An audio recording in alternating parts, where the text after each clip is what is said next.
Bienvenue dans une nouvelle Storytime. Aujourd'hui, je vais revenir avec vous sur les stages de psychologie et plus précisément sur les stages que j'ai réalisés en licence et en master. Dans cette vidéo, je ne vais pas répondre à la fameuse question comment trouver un stage en psycho. Je vous ai mis dans la description deux liens hyper intéressants. Un premier lien qui renvoie à l'une des vidéos que j'ai pu faire il y a déjà pas mal de mois en arrière sur le positionnement du stagiaire, qui peut vous donner déjà des pistes de réflexion une fois que vous avez trouvé un stage.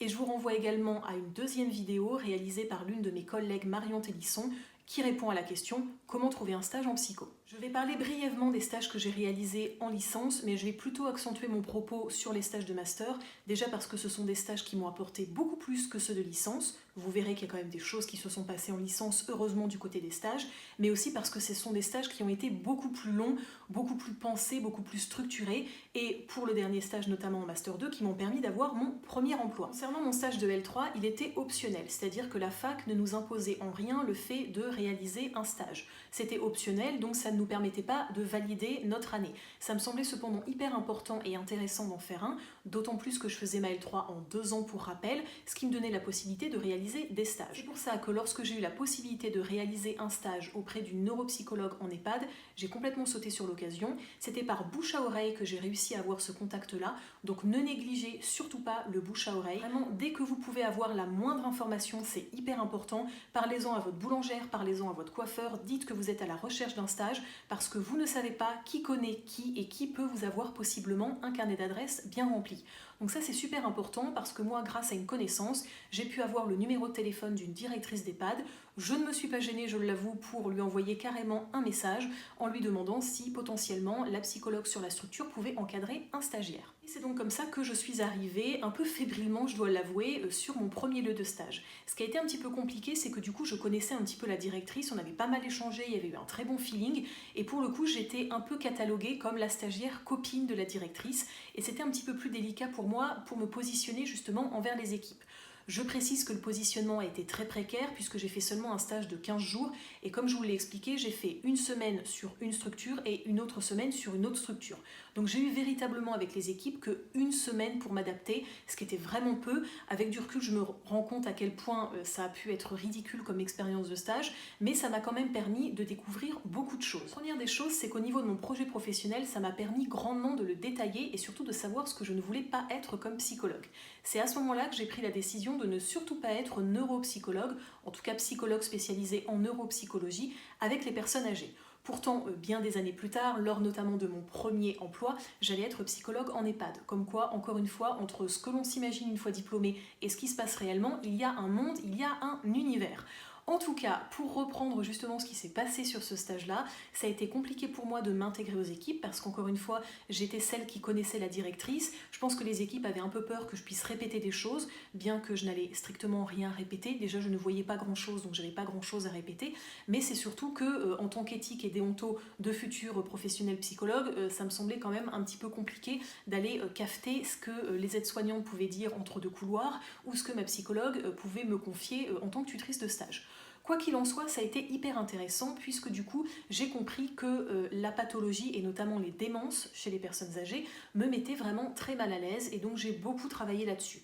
Au début, ça me faisait peur parce que je comprenais pas, parce que je connaissais pas, je ne savais pas ce qu'était réellement une démence et c'est surtout que de voir les personnes âgées avec notamment beaucoup de troubles du comportement, notamment dans les unités protégées, ça me faisait peur, ça me choquait en fait et du coup, je me suis rendu compte que lorsque ça me faisait peur et que ça me choquait, je prenais vraiment une très mauvaise distance, un mauvais recul et au lieu de faire un pas de côté justement pour éviter que ça vienne me sidérer ou m'effracter, ma directrice de stage pour le coup était elle très dans vas-y, affronte tes peurs, etc. et ça me mettait encore plus mal à l'aise.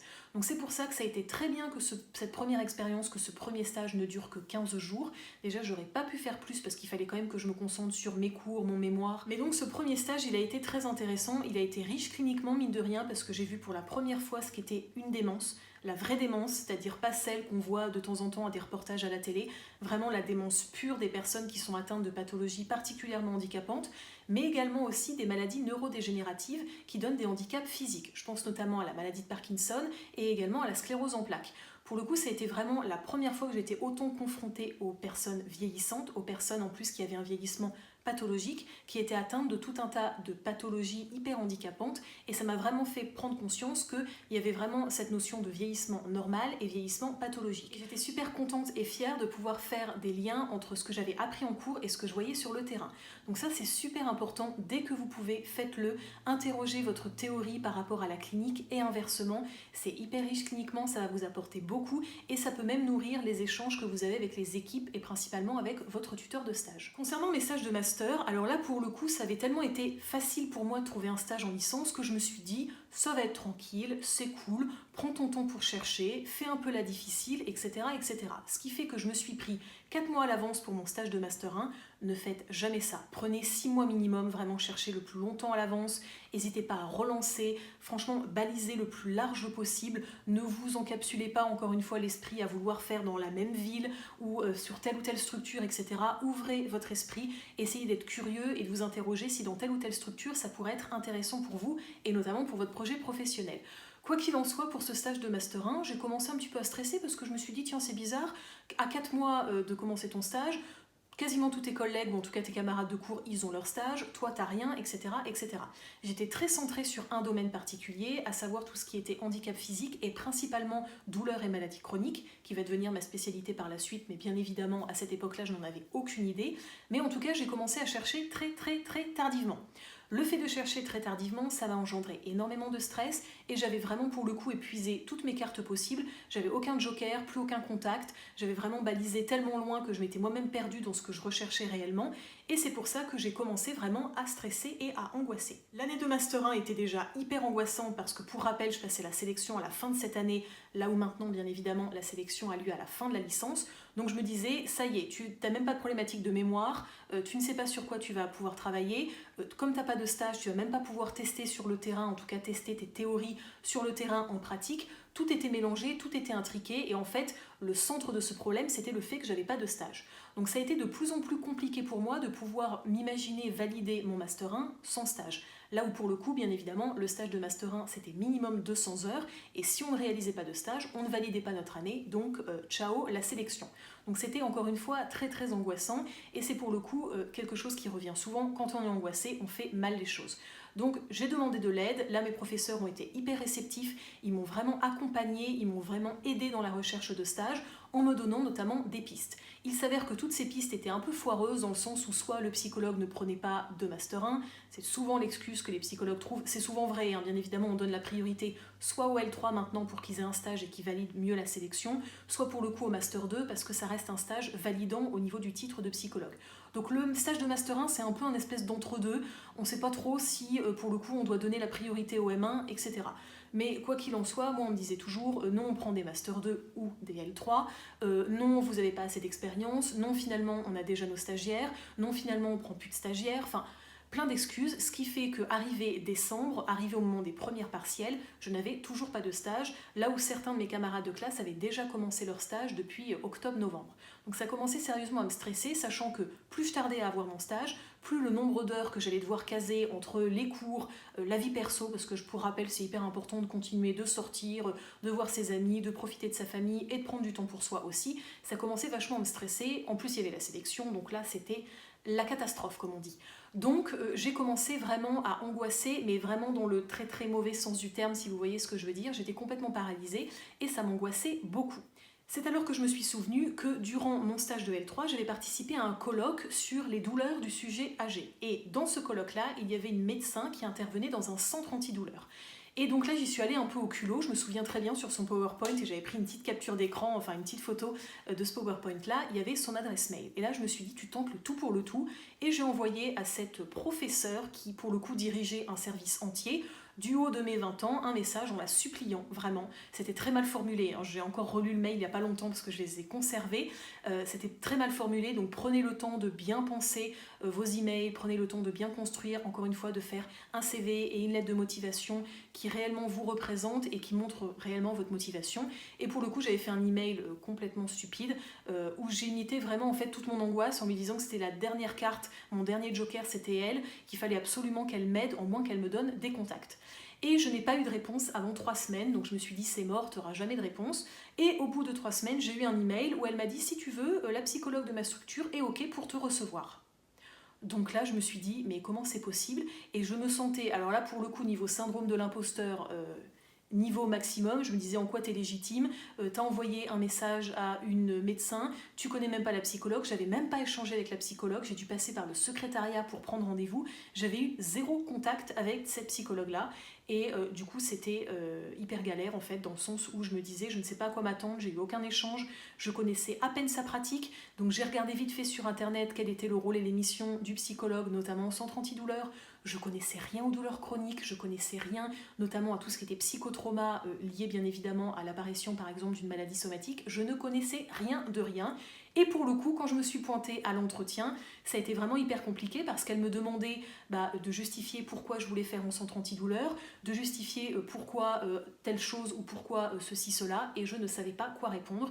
Et j'ai fini par conclure qu'en fait j'étais super curieuse, que je ne savais rien de rien dans ce domaine-là, que j'étais juste convaincue de vouloir devenir psychologue et que je devais m'ouvrir à énormément de choses. Et là, elle m'a regardé droit dans les yeux, elle m'a dit écoutez, j'aime votre honnêteté, je m'attendais bien évidemment à une réponse un peu plus construite et élaborée, mais en même temps c'est vous et vous êtes honnête envers moi, donc je vais être honnête envers vous. Pour le moment, j'ai plusieurs personnes qui ont été sélectionnées pour ce stage-là, mais je garde vraiment votre CV, votre lettre de motivation bien au chaud, et si ces personnes ne souhaitent plus faire le stage avec moi, ou si finalement d'un commun accord on décide de plus faire le stage ensemble, vous serez la personne que je vais rappeler.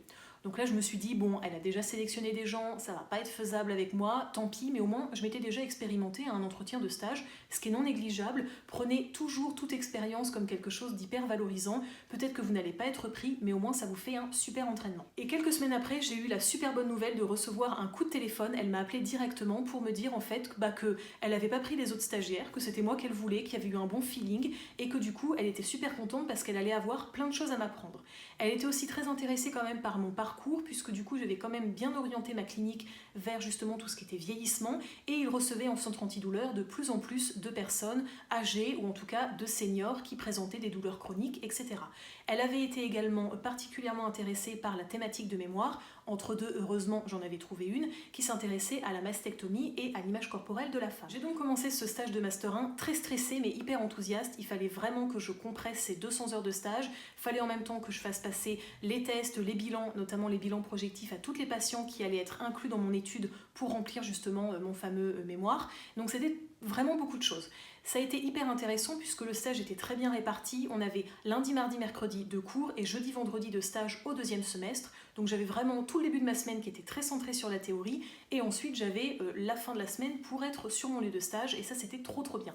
Donc ça m'a vraiment énormément plu, ça a été un stage incroyable. J'ai découvert énormément de choses, beaucoup de choses déjà sur le fonctionnement de l'institution. Ne minimisez jamais la dynamique institutionnelle, c'est hyper important. J'ai effectivement rencontré quelqu'un d'hyper bienveillant, d'hyper pédagogue, quelqu'un avec qui j'ai gardé d'ailleurs de nombreux contacts et qui est toujours hyper chaleureuse lorsque je lui donne des nouvelles. C'est vraiment hyper intéressant, ça vous permet de bosser votre carnet d'adresses, de rencontrer des personnes formidables et bien évidemment de développer vos connaissances et vos compétences. C'est durant ce stage-là que j'ai appris le plus de choses. Sur le stage de Master 2, j'ai vraiment renforcé et développé ma posture de psychologue, mais sur le stage de Master 1, je dirais qu'il y a un monde qui s'est ouvert à moi. Déjà, au fur et à mesure des semaines qui passaient, je me rendais compte à quel point la spécialisation en douleur était hyper intéressante, à quel point, encore une fois, on minimisait l'impact d'une douleur chronique sur la psyché, et tout ça est venu vraiment nourrir une réflexion très personnelle qui m'a permis de construire mon projet professionnel de A à Z, et pour le coup d'être sélectionnée. En fait, tout était lié à ce stage, comme je le disais, mon mémoire s'intriquait directement avec le stage, le fait d'avoir une super note au rapport de stage et au mémoire m'a permis d'être sélectionnée. Concernant le stage de Master 2, là pour le coup je m'y suis pris vraiment à l'avance, presque trop à l'avance, puisque du coup j'étais même pas en train de faire mes dossiers de candidature, j'étais même pas en train de commencer véritablement à me mettre dans la sélection, que j'étais déjà en fait en train de chercher un stage. Donc là j'avais beaucoup de refus, les gens me disaient non en fait c'est dans trop longtemps, et d'autres m'ont carrément répondu en fait on a déjà nos stagiaires. Donc il y avait une espèce d'entre-deux, soit tu t'y prends trop tôt, soit tu t'y prends trop tard, et là c'était super compliqué encore une fois de se positionner. J'avais fait un choix du cœur en décidant du coup de trouver un stage sur Paris. Ça avait été super compliqué parce que j'étais sur Caen, il fallait que je fasse des recherches sur Paris. Quoi qu'il arrive, de toute manière, je postulais principalement dans les facs parisiennes et dans la fac de Caen, ce qui fait qu'au vu de comment étaient organisés les semestres, je pouvais me permettre, notamment sur Caen, de faire une semaine de cours et une semaine de stage. C'était génial en tout cas à Caen, notamment en Master 2, puisque premier semestre c'était une alternance, une semaine de cours, une semaine de stage, Et au deuxième semestre, c'était 1 semaine de cours et 3 semaines de stage. Et ça, c'était juste incroyable pour réellement se positionner sur la structure. Au final, ça a été super compliqué de trouver ce stage-là, puisque comme je vous le disais, je m'y suis prise très très tôt et j'ai eu 2 promesses de stage. 2 promesses de stage, encore une fois, dans un centre antidouleur, la pointe de la pointe du centre antidouleur parisien, dans 2 services juste incroyables, dans 2 super hôpitaux surcotés, c'était juste génial. Ce qui fait que pour la sélection, c'était tranquille, j'avais 2 promesses de stage. Et donc du coup, moi tranquille, une fois que j'ai été sélectionnée, tout le stress passé, etc., je n'avais pas à chercher de stage, dans le sens où j'avais mes promesses de stage. Petite parenthèse, les promesses de stage, et je l'ai appris bien évidemment durant cette période-là, ne valent strictement rien légalement. C'est-à-dire qu'un psychologue peut vous signer une promesse de stage, mais en définitive vous dire « ciao, je ne te prends plus ». Pareil pour la structure. Donc bien évidemment, c'est un papier qui montre à quel point vous êtes allé au bout des choses pour trouver un stage. C'est quelque chose qui peut vous engager moralement, mais absolument pas d'un point de vue juridique. C'est donc le menton bien relevé et le torse bien bombé que je suis rentrée en Master 2 en disant « ne vous tracassez pas, Dana Eoler a déjà trouvé 2 stages ». J'avais même le choix en fait de choisir mon lieu de stage. C'était génial, j'étais sur mon petit nuage et puis à un moment je me suis dit bon bah va falloir éliminer un lieu de stage. Donc j'ai fait vraiment en fonction pour le coup des commodités. Est-ce que c'était loin de chez moi? Est-ce que j'allais avoir trop de métro? Est-ce que finalement le service était un petit peu moins coté? Est-ce que la pratique clinique sur place me plaisait un petit peu moins, etc. etc. Donc j'ai envoyé un mail pour me désister de ce stage-là en expliquant que j'avais trouvé mieux ailleurs, etc. La psychologue m'a répondu que c'était très sympa à moi de lui dire, puisque apparemment il y avait des stagiaires qui le premier jour ne venaient pas et ne prévenaient pas. J'ai d'ailleurs gardé contact avec cette psychologue après, vous allez voir pourquoi, parce qu'il m'en est arrivé quand même une belle. Et j'ai donc du coup contacté le stage que j'avais sélectionné. Déjà, j'ai trouvé ça étrange parce que quand j'ai envoyé mon message pour dire bon bah concrètement comment ça se passe pour les conventions de stage, etc., comment on s'organise en fait, j'ai eu vraiment des délais de réponse hyper longs. C'est-à-dire qu'entre un échange mail, j'avais genre 3-4 semaines qui se passaient. Donc là, je peux vous dire qu'entre mi-août, où j'ai commencé à recontacter la structure, et mi-octobre, où il fallait commencer à faire les convention de stage, ça a été quand même super compliqué. Et puis un jour, la psychologue qui m'avait donc signé cette promesse de stage me dit Danaï, il faut qu'on s'appelle, il y a un truc qui va pas. Donc j'ai appelé et pour le coup, elle m'a dit en fait la DRH a refusé ton stage parce qu'en fait ils estiment qu'il y a déjà trop de stagiaires sur la structure et pour le coup, je ne peux pas me permettre de rentrer en conflit en fait avec la direction des ressources humaines. Donc je suis désolée, mais j'annule ton stage. Donc je me suis retrouvée à être les doigts de pied en éventail avec un cocktail sous le bras presque dans les cours en disant « mais non, moi j'ai trouvé mon stage depuis belle lurette, etc. » Ah, pour le coup, c'est dans l'urgence que je dois trouver un stage. Ce qui fait que du coup, de novembre à janvier, ça a été le rush total pour trouver un stage. Je n'avais que des refus parce que bien évidemment, toutes les structures avaient déjà trouvé leurs stagiaires et en plus, il fallait que je condense sur une énorme période plus de 300 heures de stage. Et donc c'est là que ça a été vraiment hyper compliqué et bien évidemment hyper stressant et angoissant. Donc là, je peux vous dire que j'ai fait jouer tous les carnets d'adresses possibles et inimaginables. J'ai fait du forcing partout. J'ai relancé tous les médecins que je connaissais. Dès que j'allais à un rendez-vous médical, j'hésitais pas à demander si la personne connaissait un psychologue, un directeur de structure ou un médecin même qui pouvait justement parler à un psychologue de moi et me trouver un stage. J'ai dû envoyer, je crois pas vous mentir en vous disant, mais 200 lettres de stage sur Paris dans tous les domaines possibles et inimaginables. Du coup, ça n'avait ni queue ni tête, puisque moi qui m'inscrivais dans une dynamique beaucoup plus psychopatho de la douleur, psychotrauma, clinique du corps, j'arrivais même à demander des stages en fait en pédopsychiatrie alors que j'avais zéro expérience avec les enfants et en plus ça ne m'intéressait pas du tout. Donc c'était vraiment super compliqué pour moi de me positionner, ça remettait tout en question.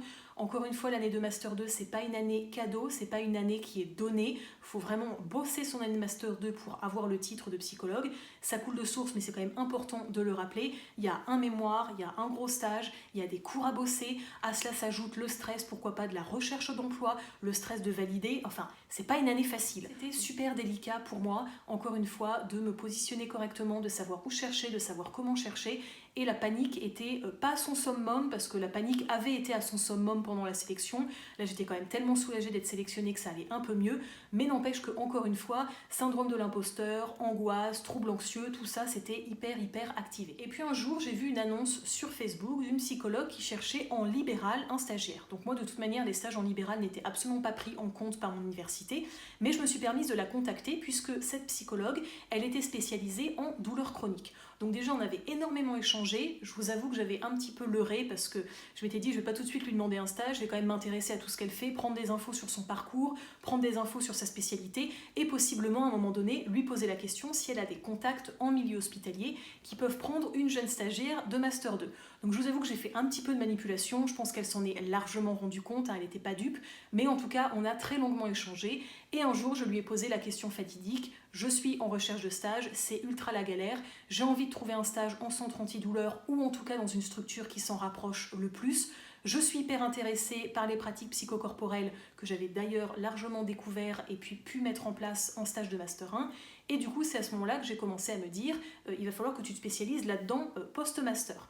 Et là, elle me dit très de manière hyper légère, ben oui, il y a tel centre antidouleur à Paris qui cherche un stagiaire. En plus, ils cherchent depuis super longtemps, mais ils ne trouvent pas chaussures à leurs pieds, c'est la galère pour eux. Ils sont très en demande de stagiaires, donc n'hésite pas à les contacter. Donc là, j'ai eu tous les emails, directement les emails des psychologues, et j'ai envoyé un mail un dimanche soir, et le mardi matin, j'avais une demande pour un entretien. Donc là, c'était génial. J'y suis allée pour le coup, vraiment un peu entretien de ma dernière chance. Donc toujours avec mes défenses bien mises en place, un peu nonchalantes, un peu tout va bien se passer, etc. Et ça s'est super bien passé. En réalité, j'ai pas vraiment passé un entretien. Elles m'ont posé des questions pour me poser des questions, mais elles avaient déjà fait leur choix au vu de mon CV et de ma lettre de motivation. Et ça s'est super bien passé. Ça a été un stage exceptionnel tout du long. J'ai adoré. Au final, j'ai fait plus de 500 heures dans ce service. Donc j'ai été payée, et ça je peux vous dire que ça fait du bien, même si on n'est pas payé grand chose, ça donne quand même une petite reconnaissance. Et le truc le plus important, c'est que j'ai découvert 3 choses incroyables, la méditation, l'hypnose et le MDR, bien évidemment inscrits dans des protocoles de traitement et de lutte contre la douleur, mais c'était hyper intéressant et toute l'équipe était incroyable, je suis encore en contact avec ces personnes-là. C'était juste le meilleur stage du monde, même si les autres m'avaient déjà plu, bien évidemment. Mais tout était absolument génial, hormis les 1h15, 1h30 de transport qui étaient des fois un petit peu plus compliqués quand on est fatigué, etc. Avec les grèves sur Paris, je vous passe les détails, mais c'était des fois un peu chaud. Mais n'empêche que j'en retire vraiment que du positif. Et chose incroyable, sur ce lieu de stage, j'avais commencé une recherche clinique orientée vers la douleur, notamment post-cancer du poumon. Et pour le coup, comme je n'avais pas terminé cette recherche à la fin de mon stage de Master 2, on m'a proposé un emploi pour la terminer. J'ai déjà évoqué cette expérience professionnelle dans certaines de mes vidéos, je reviendrai d'ailleurs dans une prochaine story time sur mon premier emploi, mais sachez que cette expérience a été bien moins rigolote et bien moins riche cliniquement que le stage de Master 2, ça m'a même beaucoup perturbée, ça a remis beaucoup de choses en question, et pour le coup j'ai décidé de chercher un autre emploi par la suite. Mais ça, je vous l'expliquerai dans une prochaine story time. Si cette petite story time sur les stages vous a plu, n'hésitez pas à cliquer sur j'aime, c'est hyper important, et puis également à vous abonner. Ça ne coûte rien, c'est gratuit, ça fait plaisir, ça fait grandir la chaîne et en plus du coup vous faites partie de la team des étudiants de psychologie ou des psychologues qui veulent échanger avec moi et qui veulent surtout apprendre des choses autour de la psychologie et du métier de psychologue. N'hésitez pas aussi en commentaire à me donner des idées de story time, je pourrais vous parler par exemple de mon premier patient, de mon premier entretien, de la première fois que j'ai encadré moi-même un stagiaire. Il y a plein de sujets hyper intéressants à aborder en story time, donc n'hésitez pas également à me donner des idées et d'ici la prochaine story time, portez-vous bien.